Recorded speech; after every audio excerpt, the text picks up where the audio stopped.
In today's video, I'm going to teach you how to underline in Google Keep. Good news, Google Keep now supports underline formatting on most devices, so you can quickly emphasize keywords without leaving your notes.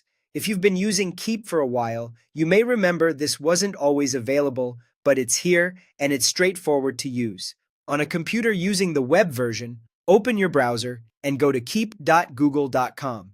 Open a note with text you want to emphasize, or create a new one.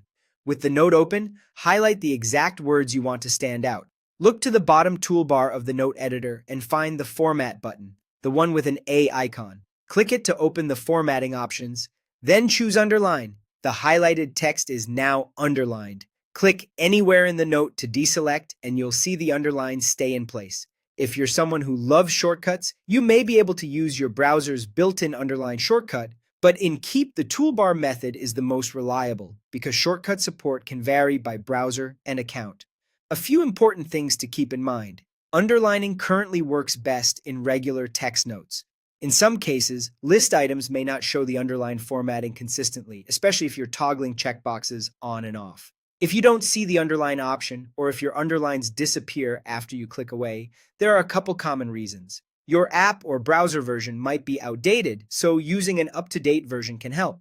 Sometimes Google rolls out features gradually, which means your account may not have the update yet. In that case, you might simply need to wait a bit and try again later. Also remember that Keep's editor is intentionally lightweight. You'll find basics like bold, italics, and underline, but it isn't a full word processor with advanced styles, fonts, or paragraph controls. Once you've underlined your text, the change is saved automatically with the note. If you change your mind, just highlight the same text, open the Format menu again, and click Underline a second time to remove it. You can mix underline with other simple formatting for emphasis, but aim for readability. Too much styling can make a quick note harder to scan. That's all you need to underline in Google Keep. Head to keep.google.com, select your text, tap the A icon, and choose Underline. With a couple of clicks, your notes can be clearer and easier to review.